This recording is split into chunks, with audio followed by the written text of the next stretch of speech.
The education system today, only physics, chemistry, maths are being given importance. History, arts, everything is completely neglected. Even what was there 20 years ago, today it's not being taught. A loss of liberal arts.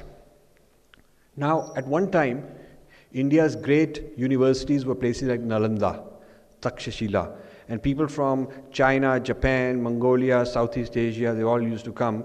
Like today, people go to Harvard or MIT. These were the centers of learning, and you see this records of our universities of this kind are destroyed in India, but they are living visiting Chinese students' records are there, visiting students from Japan, from Cambodia, those records are there. So we had institutions of very high learning of this kind, this sort of thing, very high learning. In fact, the name Bihar for the state comes from Vihar. Vihar means Institute of Learning. When I tell my Bihari friends who feel that they are poor, they're backward, I tell them that you were at one time like the Ivy Leagues. They can't believe it because Nalanda was just one out of 20, 30 universities in that region we now call Bihar.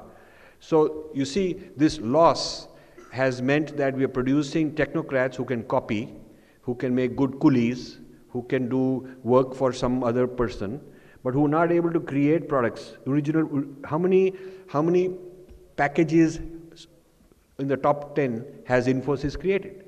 Or TCS? How many? They haven't really created. They are doing work for some other boss. So it's like you get a labor from a poor village and he goes to Calcutta, builds a rich man's mansion. He's a mason. He's doing bricklaying.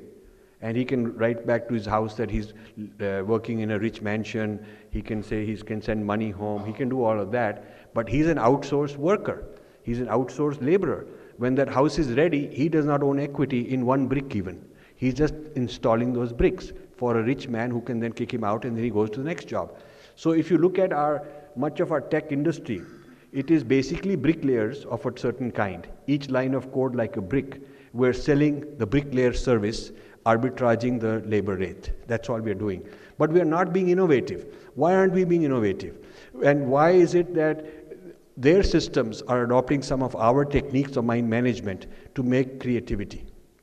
And we have rejected these as some kind of obsolete stuff. And I would like to reverse that. I would like to bring these. See, when I go and talk to tech university about these ideas, they're fascinated. They want to learn more.